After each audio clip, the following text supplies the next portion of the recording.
Welcome to the Real News Network. The latest military surge of the Sri Lankan government has left the LTTE, the Liberation Tigers of Tamil Eelam, encircled and besieged in a 30-kilometer square in the northeast of Sri Lanka. 150,000 civilians are trapped between government forces and Tamil rebels in the northeast, amounting to a humanitarian crisis. Some estimate 40 people are being killed every single day. No international agencies or humanitarian missions are being allowed into the area. The journalists that are normally covering this conflict has been threatened and pushed out of the country. A number of them have exiled themselves, including Sunanda Deshapriya. He joins us today from Geneva. Sunanda, you've been covering this conflict since 1983 when the conflict began. Yet, in this surge, the government of Sri Lanka is justifying this war as a war on terror. Is that a correct typification? Well, war on terror has different interpretations according to the situation. There is, of course, terrorism coming from LTTE also. At the same time, this is mainly a political problem. And all governments has to try to find out a political solution as well as a military solution. But the difference between this government is single-mindedly pursuing only military option, thinking that this is a military issue, this is a terrorist issue, and it has to have a military option. That's the difference between previous governments and this government. Sunanda, there are a number of journalists who have exiled themselves because of security reasons, mainly that they have been receiving threats, including yourself. Can you tell us more about that? Yeah, last 3 years has been unprecedented in media suppression in Sri Lanka. The report card, if you look at it, it's very grim. We had 20 journalists and media workers killed in last 3 years. More than 50 journalists have left the country in self-exile. And more than 20 journalists have been arrested, have been in detention from 3 months to 1 year, and some of them are still in detention. And hundreds of journalists have been intimidated. Newspaper offices have been threatened, sometimes set on fire, sometimes closed by force. We all know 8th January, Lasantha Wickramatunge, Sunday Deshapriya was killed. After his death, 35 journalists left the country. Including yourself, Sunanda. You yourself had to leave the country because of threats that you received. Yes, I left the country to India for some time because after Lasantha, everyone thought that we being the media activists, we have been campaigning for press freedom last 3 years. We have been in the forefront of defending human democratic rights as well as the press freedom in the country. So we had received so many threats. We have been named and shamed by government official websites as traitors. Sunanda, the international community is calling for a truce in order to assist the people that are caught up in this conflict, particularly the civilian population. Yet the government is refusing a truce. They're saying that whenever there's a truce, the both parties part, then there is negotiations, discussions about peace, and then a few months later the fighting resumes.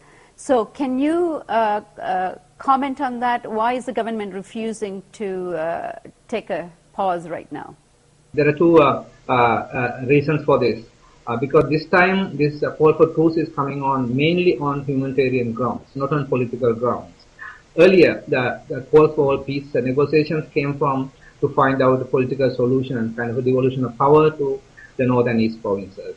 But this time, as we all know that more than 150,000 people are trapped in these areas. Today, reports say, last hospital was closed down. Sunanda, the International Committee of the Red Cross is claiming there's 150,000 plus civilians trapped between the LTTE and the government forces. What's happening there?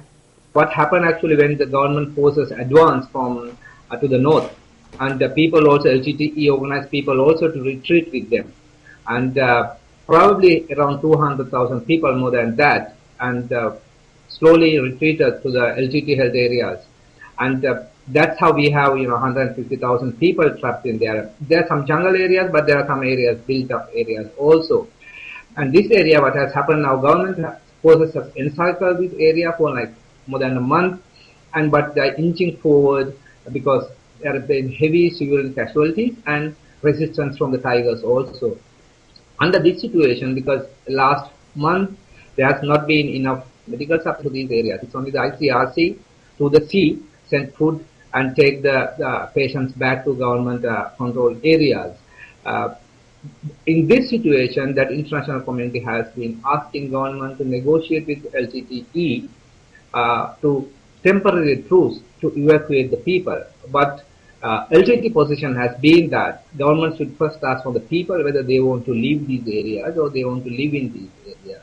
LTTE actually does not like, seems, the evacuating these people because then they will not have the human shield for themselves. On the other hand, government has not shown human concern to stop the war and to give these people some time to get out of these areas. And both sides at this time are looking at only achieving their military objectives. What are those military objectives? What do you think the government wants to achieve in this surge? This government came to power on the promise that they will defeat the LTT militarily and unify the country. So government wants to capture whole land in the northern province, bring the whole land under military control, and say that they have unified the country. Essentially, they want to bring down the LTTE completely.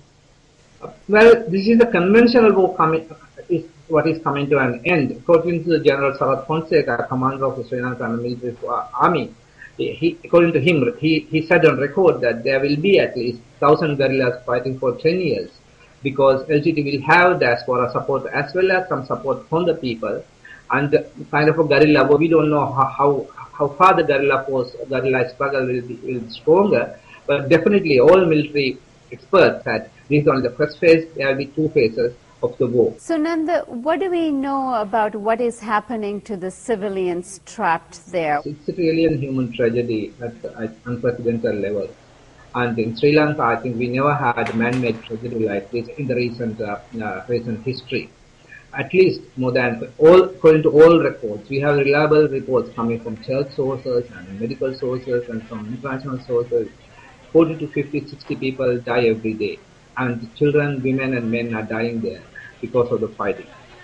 And these people just not have enough to eat. Today it was reported that doctors are using bed sheets as bandages because they don't have any bandage. And there's no painkillers for people who are caught between the war, both sides. And no medical supplies and no shelters for people. And there was a flood 2 weeks ago. There was heavy rain and there was a flood 2 weeks ago. Looks like government has stopped shelling and using heavy artillery now. But still, civilian casualties are taking place in unprecedented level in these areas. The thing is that actually the problem is that there's no discussion in the country about this because there's no independent reports coming from these areas. No journalists are allowed. No international organization is allowed. What we get is from partial reports from both sides, whatever side. So that's one reason that there's no informed discussion in the country as well as in the world. Sunanda, you have the unique opportunity of presenting to the Human Rights Council and alerting the international community. What are you saying to them? We have been telling them that government and LTT both has to stop fighting at least for time.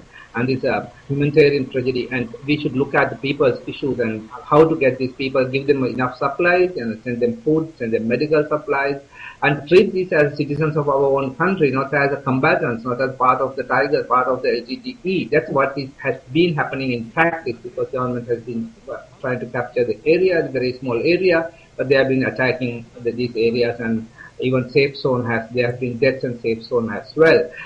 So, in short, what we are saying that Sri Lankan government has to accept international humanitarian law and act according to the international humanitarian law. Are you calling on the LTTE to also take care of the civilians that is under their control?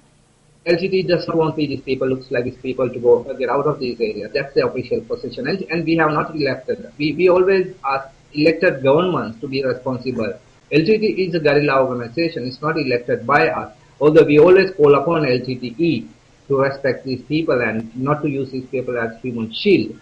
But LTTE up to now has not listened to that. The government has more responsibility towards its citizens and say that instead of trying to capture these areas, government probably have their military aims. I'm not going to contest that government should capture these areas or not, but I think government should prioritize their issues and look at the issue of humanitarian tragedy and see that how these people can be helped to get out of these areas, or how these people can be fed and give medical supplies until we find a solution, or kind of at least an agreement that everyone can agree to.